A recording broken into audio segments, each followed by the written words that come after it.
anytime I'm making a leap from good at this to new thing with a bigger opportunity, I've always had a coach. The right who's bring the house. Yeah. Like, they will solve the problems. You're listening to the Sherpa Leadership Podcast, your guide to climbing higher in life and leadership. I'm Reed Moore, and alongside Chase Williams, we're here to help you break through obstacles, scale your potential, and lead with greater clarity and purpose.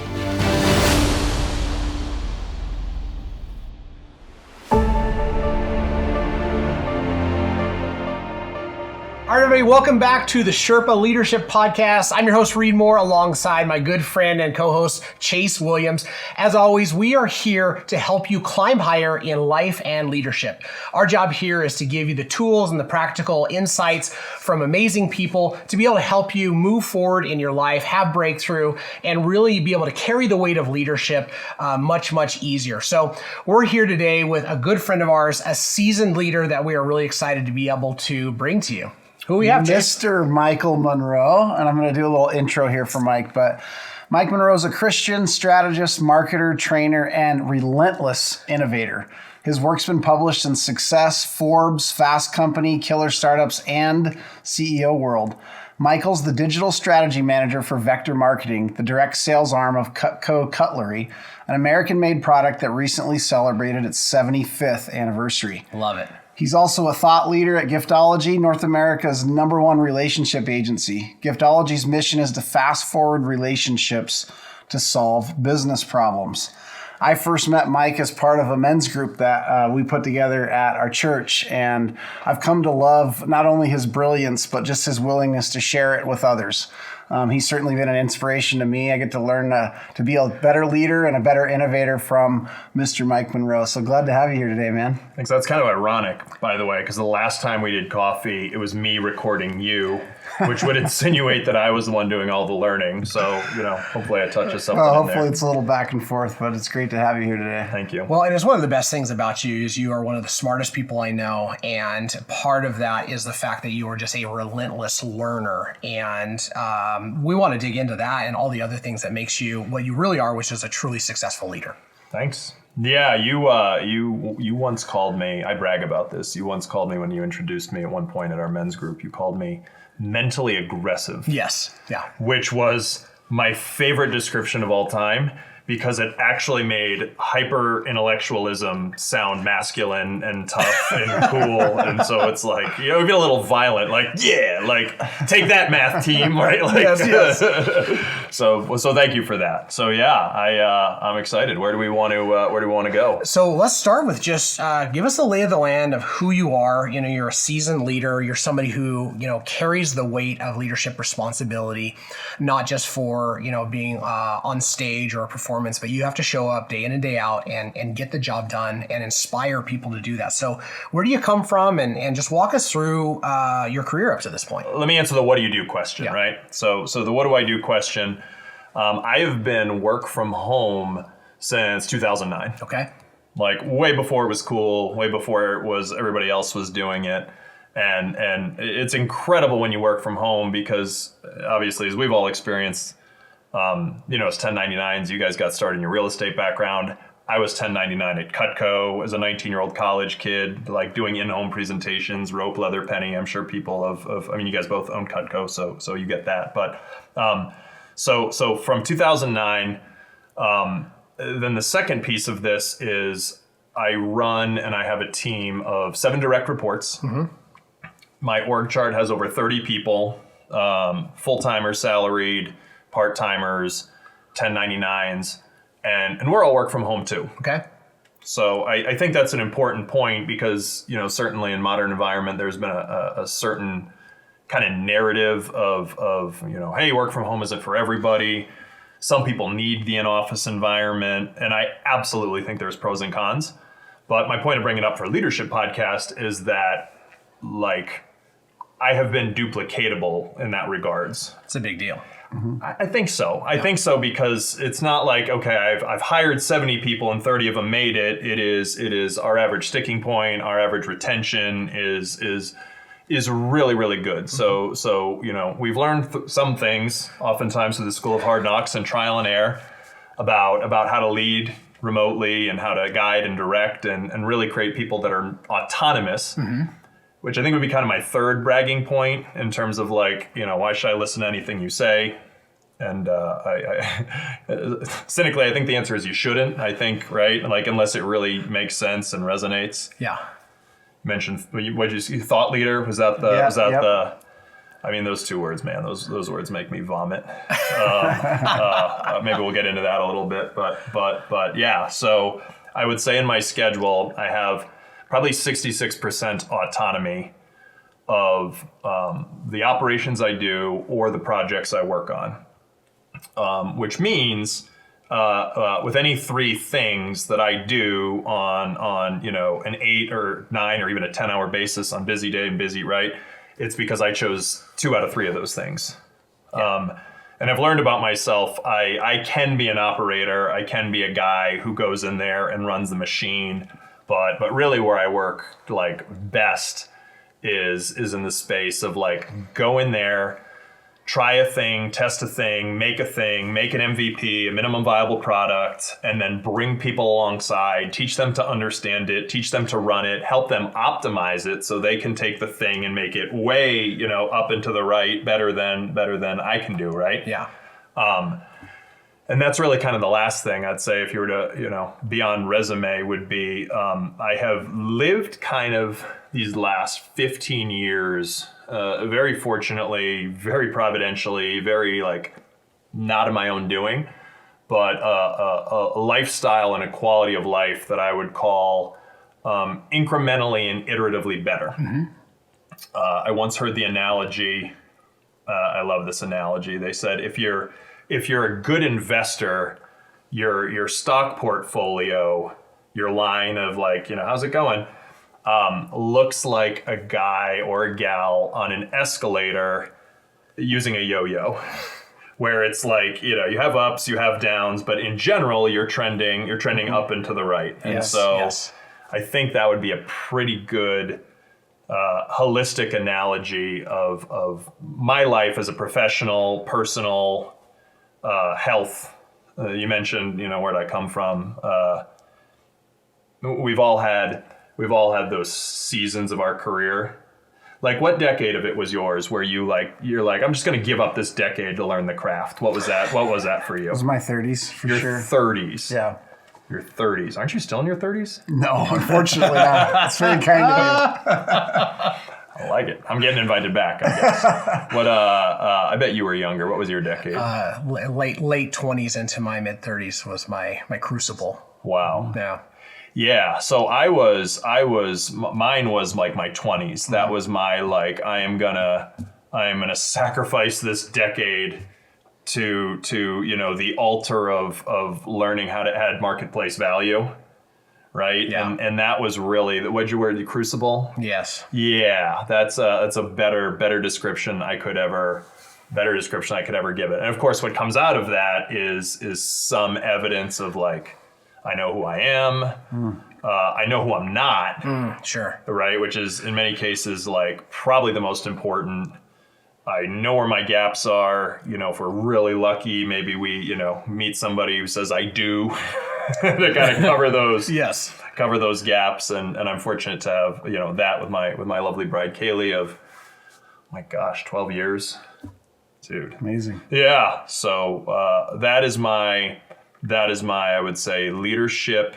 I'd say that's my leadership resume. So let me riff off of this idea of the kind of the Crucible and the other thing that piqued my interest is I have a heart for, and we have a heart for people who are in what we call organizational leadership, right? It's what we do in our families. It's what we do in business, and that is that you fundamentally can't push a button on a microwave and get popcorn. Like you're sitting there, you're in front of the grill for 24 hours, or you're in front of the crock pot. Like results are slow, incremental over time, which requires self-leadership and consistency.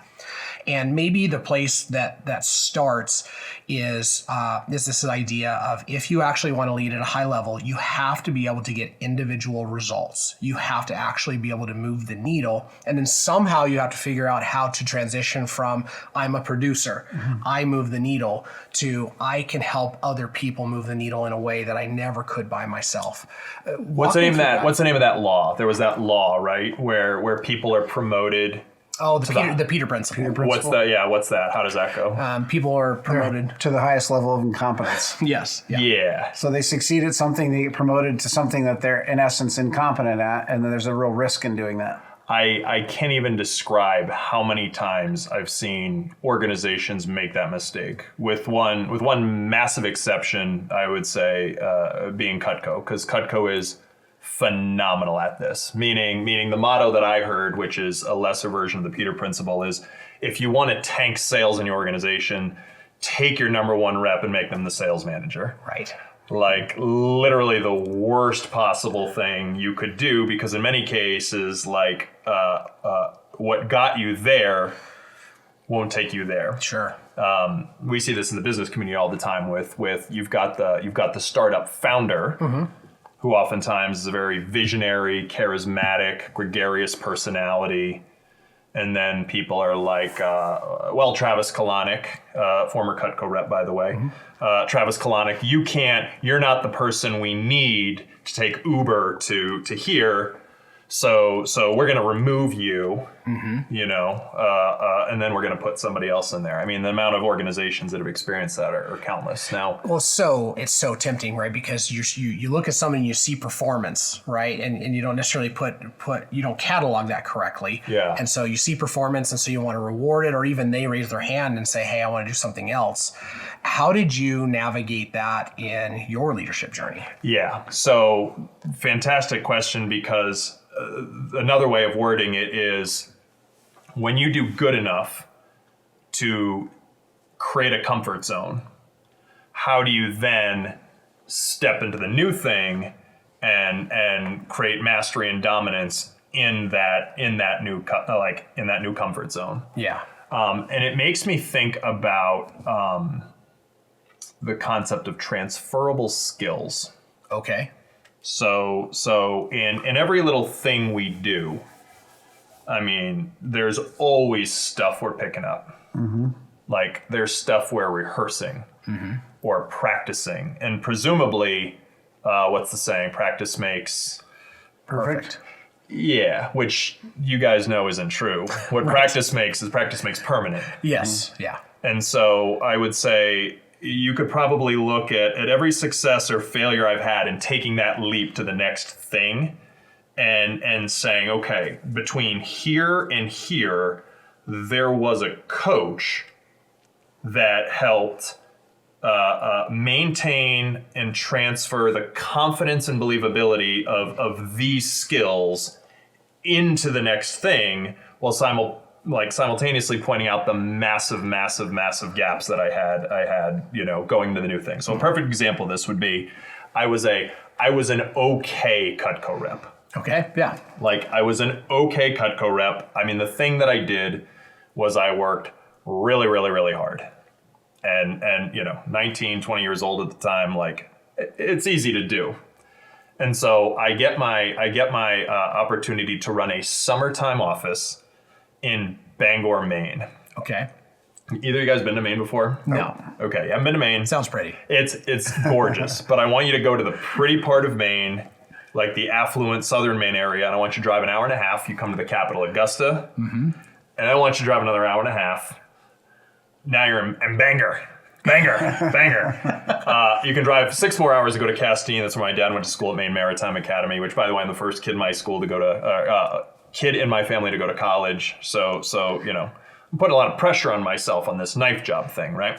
so I'm in Bangor, Maine, and things are not going well.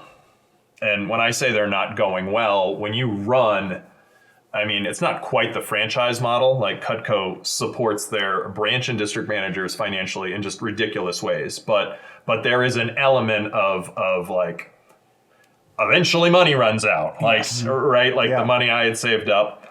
And I'll never forget my coach at the time, division manager Ryan Trembler.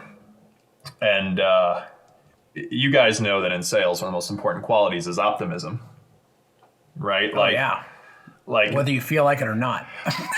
whether you feel like it or not. And in fact, this is why, if I ever meet a professional who's admittedly and outwardly like, oh, I'm ADD, I'm like, well, you better be in sales, because that's one of the biggest superpowers you can have, right? Short celebrations, quick recoveries. Like, if you cannot forget, or not remember the bad things, it's just like, okay.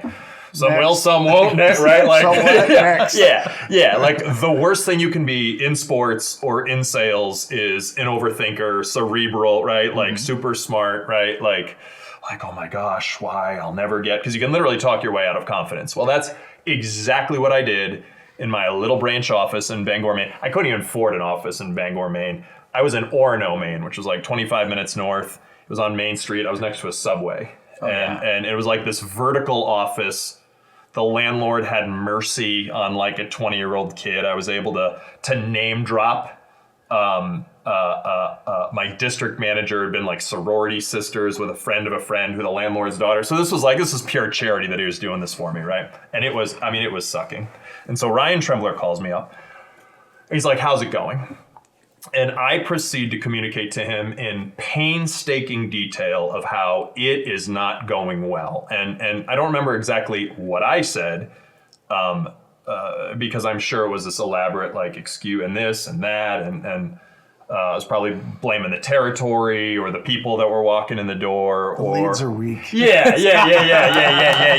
Coffees for closers. Glengarry, Glen Ross. It's like, no, dude, it's the leads. It's not me. Yeah. I am great. Yeah. Like, yeah. It's fantastic. It's just fantastic. And Ryan, I'll never forget this. He goes, huh, was how he responded. It's like, huh. He's like, where's the optimistic Mike Monroe that I'm so well acquainted with? Right? We had enough history where right, kind of remind me, hold up the mirror.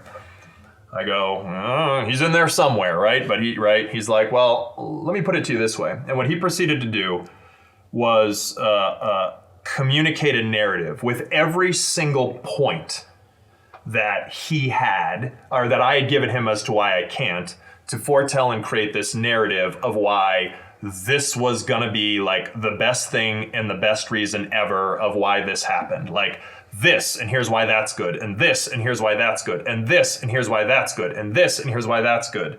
And then he delivered the punchline of the whole thing. There was this moment of silence, and I'm like, whoa. And he goes, isn't it more fun to think like that? Oh, wow. He's like, all right, dude, I gotta go. Like, go do something, right? And by the way, he was probably like he could have been taking a dump for all I know. Like walking between, like his office was popping, doing like $100,000 weeks, which is really good, and I was, $100 and change, right? Not $100,000, $100 and change, which is not a lot. But that was such a profound experience for me. That became one of the first moments where before I had a cell phone, before I had any of these things, I wrote that down. Isn't it more fun to think like that? And it was one of the first Post-it notes that I put up, and I read that every day. And it was a reminder that one of the transferable skills that Vector and Cutco taught me was, whether you think you can or you can't, you're right. Sure. See the positive in every situation. And I'd been so good about that as a sales representative, and now here I was, I'd kind of forgotten that. And sometimes in those moments, like, it really helps to have that coach to remind you of that. Sure. And then once I was repaired mentally, now he can take me to a place of like, okay, let's talk about why you're sucking at this particular function of the interview. Like, I was finally in a place I could receive, in a place I could listen. And sometimes, heavy is the head that wears the crown, right? Like, I love being a Northeast guy. I'm a huge Boston sports fan. So I saw an interview with Joe Mazzulla, the head coach of the Boston Celtics. And if anybody in your audience isn't an NBA fan, the idea is on the Boston Celtics, number one guy, Jason Tatum, like super all-star, super stud. And this guy is mercilessly scrutinized prior to this last year. Because it's like, you'll never be a Celtic great if you can't win a championship. You get so far, you disappear in big games. Why aren't the 3-pointers connecting when it matters most? Like, just constant, like, grading and gritting. And I loved it because in the documentary, you could hear the interview. He goes, how do you feel about the fact, Coach Joe, right? Got to have the coach, got to ask the coach. How do you feel about the fact that Jason Tatum has to endure these horrifically unfair double standards? And Mazzulla goes, he gets to. He gets to. This is what he wants. Like, this is what he signed up for. He signed up for hard. Like, he signed up, if you want to be one of the greatest, you have to be willing to do that and pay the price of greatness. And so I think, going back to your original question of how does somebody make the leap from I'm good at this, now I go here. I mean, on one hand, it's just the stubbornness to get through the suck. Yeah. Right? The Crucible. Yeah. The Crucible. Like you could probably have a similar story. Both of you guys probably have a similar story. Like, who was the Ryan Trembler in your life when you guys were going through the ish? Like, who was that? Bob Spooner. Yeah. I'm a guy named Cody, right? Like, it's just, the guy who's there and he listens with love, but at the same time, it's like, I love you and I'm not willing to allow you to stay here. Mm-hmm. I love you and I'm not allowing you to stay here. Yeah. Yep. And is that your Bob too? Bob Very Spooner, similar? yeah. I was complaining about my boss, and he was a peer to my boss, and he finally just told me, he said, Chase, she's not your problem. You're your problem. Yeah. And he was dead spot on, right? And he got me out of that space of excuse making, right? Similar to your story. Yeah. But it was because he wanted to move me forward, not because he just wanted to point out the fact that my thinking was stinking, right? Which it was. And he cared enough to say it rather than just pretend like, everything I was saying was fine when it wasn't, right? He cared. Yeah. That's so interesting because none of those particular things are overly profound or particularly fun. Like, isn't it more fun to think like that? But when it comes to, like, the lights are down and like, oh, right? Like, you just hear the thing at the exact moment you need it. Right. I think that's probably one of the reasons why I advocate and why I have personally, anytime I'm making a leap from good at this to new thing with a bigger opportunity, I've always had a coach. Sure.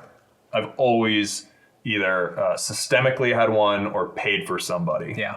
I remember when I first started, I had left vector management after 10 years in the field as a vector manager. By the way, I'd gone from a branch manager who was awful 80% of the time to having a really good end. Mm-hmm. Like, and that the end was so good that it kind of made up. And also how people always remember it's not how you start, it's how you finish. Like, people really remembered that. And so next following year, I got a choice territory as a junior in college. And so now I had competence. Sure. Right? Like, sometimes you just have to get through. I had confidence. And we just went in there and just annihilated everybody that summer. I mean, it was one of the most fun. Like, I was at weddings of the people who were my college student. I'm old enough now where I got to, right? Like, some of them have kids. Most of the kids are named after me. Rightly so. Right. Even the girls. Yes, It's right. like, what's her name? Michael Monroe. Yes. It's like, no, that's her first name. We Michael pronounce Monroe. it Mikkel. Yeah. She likes being called, Eminem or something, right? So anyway, I eventually rose to the top of. Now I'm a year-round manager. Now I'm a good year-round manager. Now I'm a year-round manager putting out other offices. Now I'm there's an upper manager position at Vector called division manager. I'm in charge of Southern New England, 3 states, 3.2 million people. We have 10 offices now. So not only am I'm crushing my pilot office, but I'm also reproducing and this was before the age of 30. And that was the 10 years of dedication to learn the profession. And then when that season of life transitioned, now all of a sudden I found myself in a whole new world. I found myself not in the sales side of things, but I found myself on the marketing side of things. I was so intrigued by the fact. I mean, digital marketing. This was digital marketing. It wasn't new, but it was. When I started as a digital marketer in 2008, it was still like Like they didn't have degrees in it yet, right? Yep. Like the idea of a digital marketing agency wasn't a thing. It was just, you were a marketing agency. You were an agency of record, an AOR, right? Like that's how the industry was. And so here was this guy, not even 30 years old yet, who was just wildly intrigued by the fact that if he could put words together in the right combination and could project these words on a screen and then get that screen in front of the right person at the right time, like the thought was like, you could make money in your sleep. Like you could make money on like this sales letter. Right. Was and by the way, that, you know, the understanding of what marketing was back then is my understanding has deeply evolved, you know, in the last 15, 16 years since then. But that was kind of that was the attractive promise. That was the thing that pulled it in. So quickly found out how bad I sucked at that. The transferable skill there, though, was for 10 years plus sales, I was very good as a speechwriter. Okay. So I could public speak. So when I made the jump to copywriting, which is just the fancy words for you know, people that can put persuasive words on paper to get people to do some type of action, right? When I made that jump, there was some real transferable skills, like how to tell stories, but there was no inherent knowledge of how to write, like write well. Yeah. Like write for engagement. So through serendipitous and providential relationships, I met a guy, his name's Charles Orlando, my first author that I got to really roll up sleeves with. And Charles wrote the best-selling book, The Problem with Women is Men. The whole thing is fantastic. Even as a married dude, I'll still pull it out and rewrite, like just really good. And he said something to me that was so important. He said, universally, you got to write through the suck. Like sucking at something is the first step to be sort of good at something. And what I learned through working with him and in that experience, like if you were to ask me what are the three moments when people really need a coach, one thing is when they're learning a profession. So they go from I'm good at the thing to now I'm doing a new thing. You need somebody to oversee or overlook or pour into or encourage or remind or just give you those little idioms of wisdom. Yeah. Right? Like you got to have a profession coach. Because you guys, I mean, we're all in some degree in the coaching industry.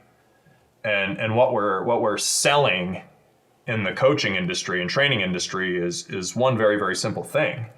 What we're selling consistency. Sure. Like there's three kind of layers of transformation. Layer one is what I know. So it's like, okay, I'll use an example that you know, I mean, I can certainly relate to. It's like, okay, I need to eat this many grams of fiber per day. I need to eat more veggies. I don't eat enough veggies. I need to eat my protein first. So that's going to help my blood sugar, you know, start with protein. And I need to, you know, drink, you know, 128 ounces or whatever, you know, water or whatnot, right? Like intellectually, that's very easy to know. And the second layer of transformation is then doing it right.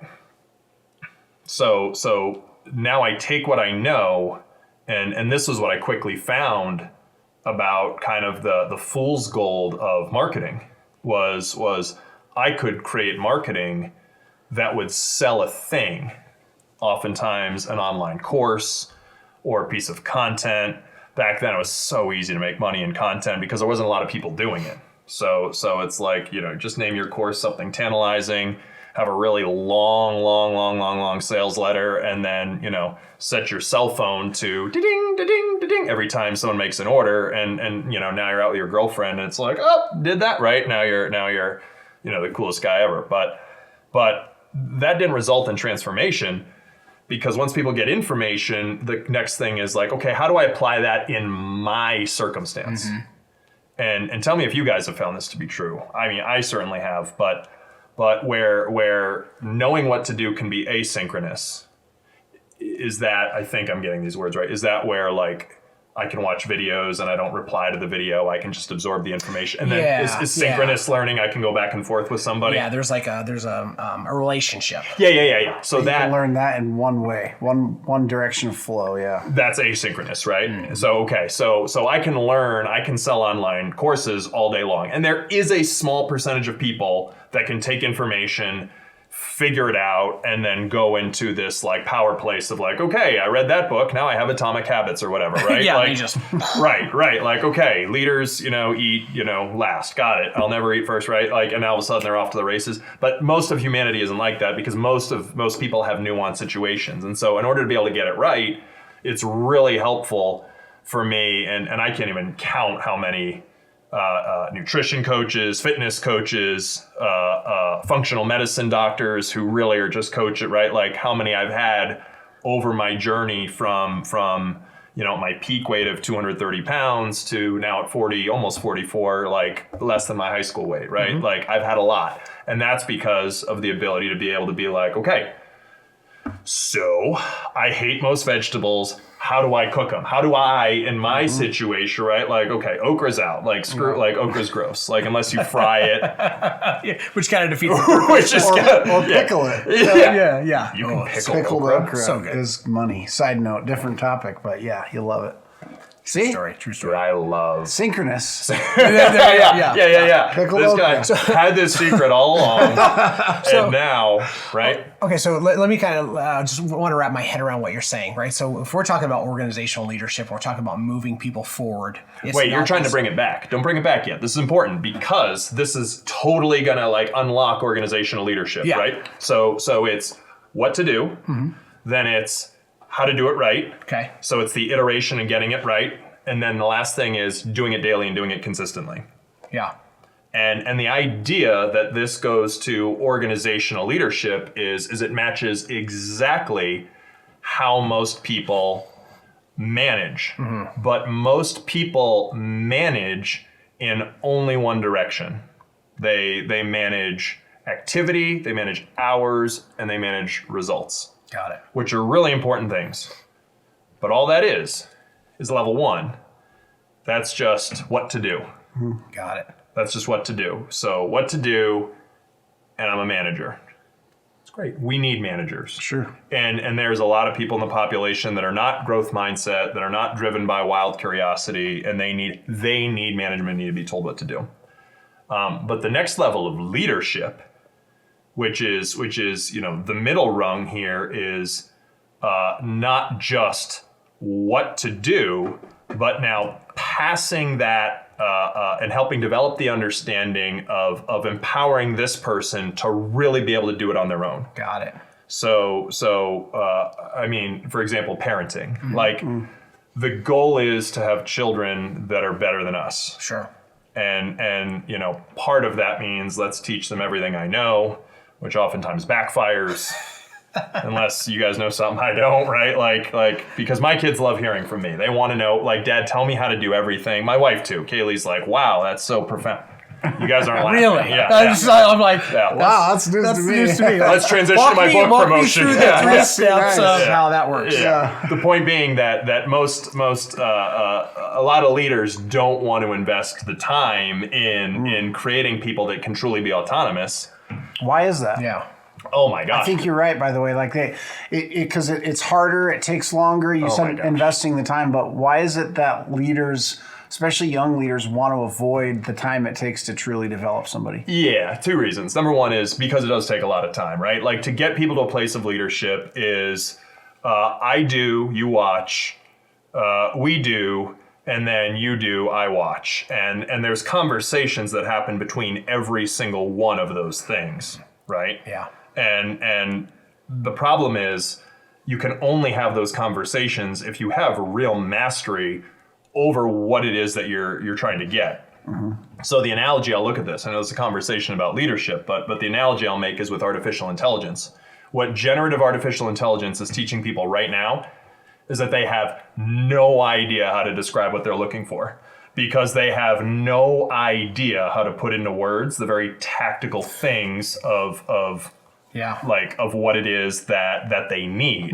And leaders are the same exact way. Like, what do you mean you don't understand? How many times you got to watch this? When I was, Yeah. Here's how I did it. nobody taught me. It's really easy for me to be like, you just get up there and give a keynote speech. But like if I'm trying to break it down for somebody, I have to be able to teach it at the level of, okay, so when you ask the audience a rhetorical question, what you're going to do, you're going to give them two options, and you're going to give the second option with a little greater emphasis and intonation, so that way the audience replies to you, and now they're 100% with you, and you're on the same page. So you're not going to just ask an open-ended question. Now you look stupid, and then you answer it. You got to, what's the most powerful form of advertising? Is it traditional media? Or is it word of mouth? Word of mouth, right? Like, most people don't speak or think at that level of granularity because, quite candidly, it's really hard to read the ingredients from inside the box. Yeah. So I think that's one of the really, really, really big reasons. And then the other big reason is I'm convinced there's just not a lot of really, really good modeling when it comes to like how to actually be that person. So my 7 directs manage a lot of their directs exactly how I manage them. Where they show up with a question, they show up to our one-on-one, they have the mic list. It's like, keep a mic list. If I'm driving the conversation, you're not driving the conversation, then what do I need you for? Like, you show up with the mic list, right? And early on in the relationship, it starts with they have a problem, right? They have a monkey. I forget who did that. Maybe it was Ramsey and the entree leader, but it's like they come in and then the monkey jumps off their back and jumps on your desk. And a lot of leaders, just like a lot of parents, it's like, oh, let me solve your problem for you. Sure. Let me save you.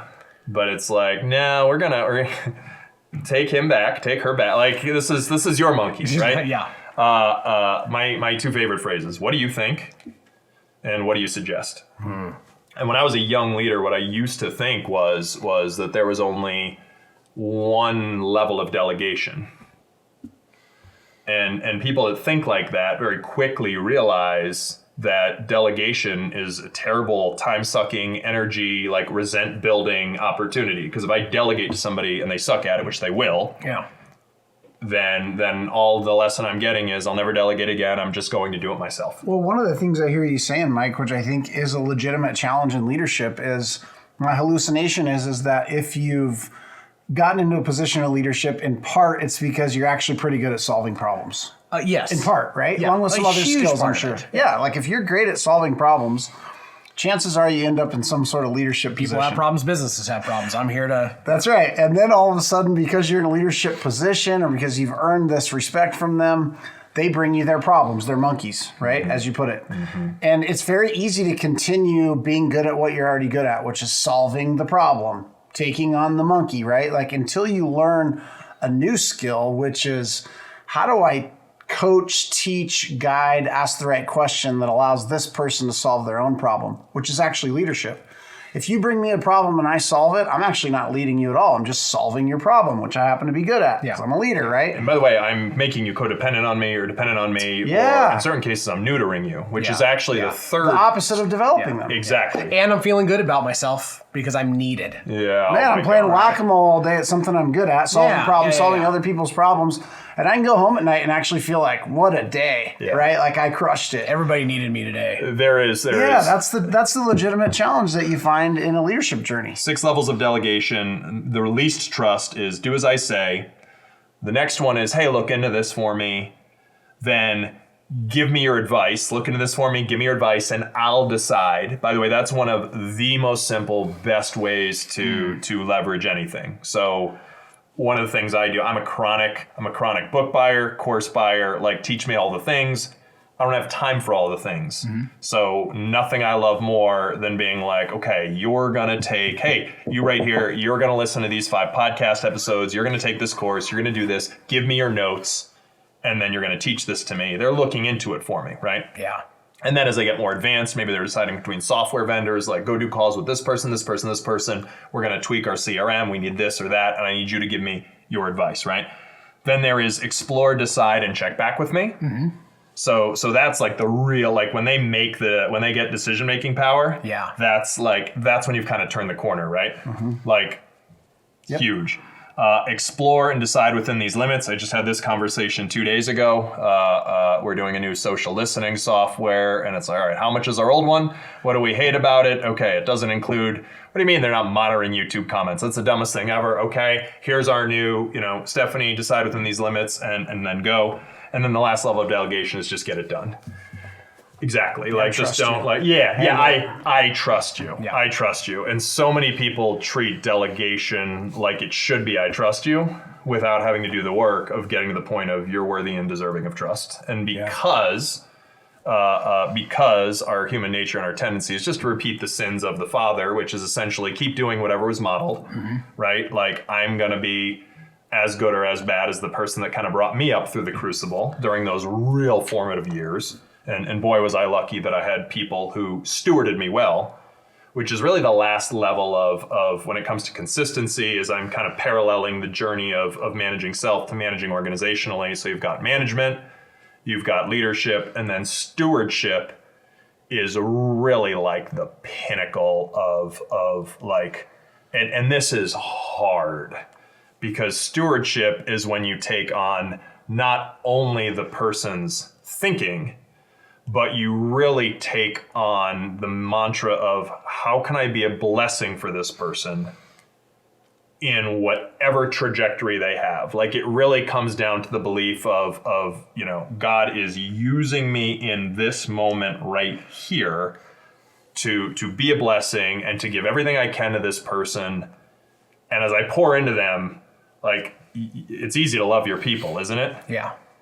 Which is why it sucks stewarding people, because in many cases, most organizations have to live in a place of catch and release. And your most talented people always leave first because they can. Because they can, yeah. Because they can. And so the pain of stewardship. And I wasn't a good steward when I was even when I was a good division manager, managing a bunch of states I was not at a place of stewardship yet. Yeah. Like, it was every time somebody you love quit or turned on you, right? Because 1099s and emotional, like, I mean, it was like, right? Like, oh, yeah. Yeah, finish him, right? Like, you literally are demonstrating your heart getting ripped out, and I would argue that you're underplaying how painful this actually is. So Am I right here? So painful. Like, so I want to stay on this for a minute, because someone's going to listen to this podcast and be like, I just don't want to do this anymore because I keep losing my best people. Or I train them and then they start getting some success and they go to a competitor or something of that nature, something we've all experienced, right? yeah. So, like, how do we get past the pain of that, or how do we work through the suck of that to get on the other side of going through leadership to becoming a good steward? Yeah, that's a great question. And the answer is, we talked about having a profession coach, someone who can come along with you in your profession. And the answer is, the pain never goes away, but just like when you burn your hand on a stove, if you were to put your hand back on the stove, it wouldn't burn as much, right? There's the profession coach. I'm also a huge advocate of a process coach. So a process coach is somebody I hire who is mastery of a certain thing that is going to help me install checks and balances. So the first thing somebody comes to me, if someone's like, hey, you can tell you're stewarding well, by the way, if someone involves you deeply in there, I'm thinking of changing careers, or I'm leaving, or I have to go, or right, like if you're involved in that life-changing process, like, Mike, can I talk to you as friend Mike, not boss Mike right now? Yeah. Like, and that, by the way, that's not always, you don't always want, that's not fun. That's not an invitation for everybody to tell me their problems, which, I'm not great at that role. That's not stewardship. But if someone is going to me that role, they're involving me versus informing me, right? Where it's just like, hey, I'm going somewhere else as a 2 weeks notice or 4 weeks notice, or just ghost, right? Like, people just ghost. Like, that's a thing. And by the way, that's the thing to endure, right? But a process coach is going to say, okay, let's look at the process of events, and let's look at the formula that created that result. Mm-hmm. So the idea of a development pipeline is really a lot of what we're talking about. Everything from delegation to what's the career pathing. Do you, Susan Drum, one of my process coaches, taught me about running, you guys know exit interviews, right? Sure. I mean, her whole thing is like, if you're running an exit interview, you're interviewing them way too late. So she was the first person I ever heard. I know a lot of people say this now, but she was the one who taught me how to run stay interviews. Oh, yeah. And stay interviews are simply like, let's sit down with you, let's career path, let me tell you what could be an opportunity for you, what can't be an opportunity for you. Like, I work with a lot of really talented people that I pay hourly, and there's not full-time salaried positions for everybody. Mm-hmm. So as we career path, we have to, and we draw it out. Like, when you get to this point, you're going to be on the cusp of potentially outgrowing the organization. And so one path is this way, one path is this way, one path is this way.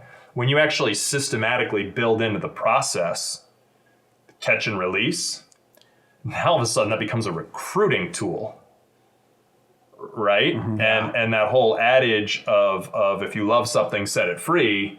If it comes back to you, it's yours. If it doesn't, it was never yours to begin with. Like, that's kind of what really, really, really helped me flip that switch. Mm. And so, but I don't want to limit process to just, we're talking about leadership development, and I think everybody should be able to articulate, what is your leadership development process?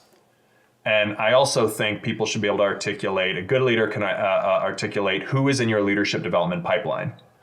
One of the things we've talked about off camera, which I'm a huge advocate of, is jumping rank. Sure. And so I'm not talking about the cheesy like open door policy. I'm talking about I'm here, I've got direct reports here. They have people that they are raising up because they're modeling me. Right.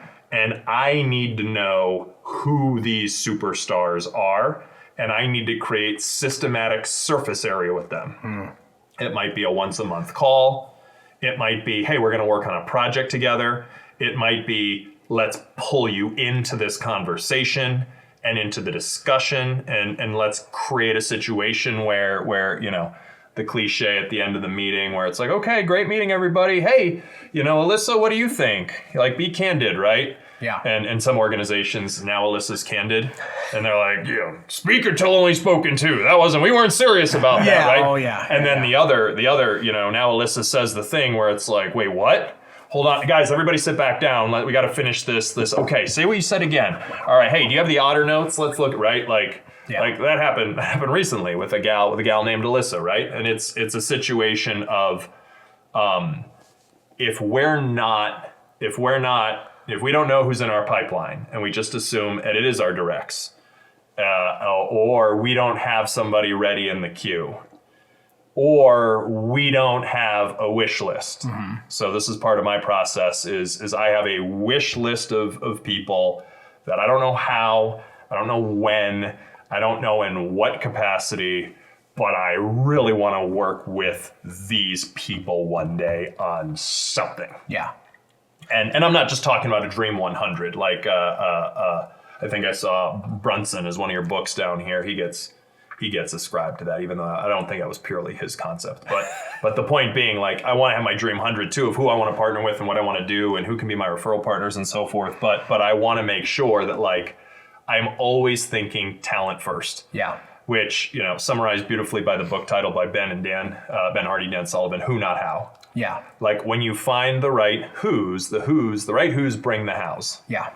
Like, they will solve the problems. I hope you enjoyed that time with Mike Monroe. We have more to come from Mike in episode 3, part 2 of our interview with him. Don't miss it. Thanks for listening to the Sherpa Leadership Podcast. If this episode inspired you, please subscribe, leave a review, and share it with a fellow leader. For more resources, you can go to sherpaconsultinggroup.com.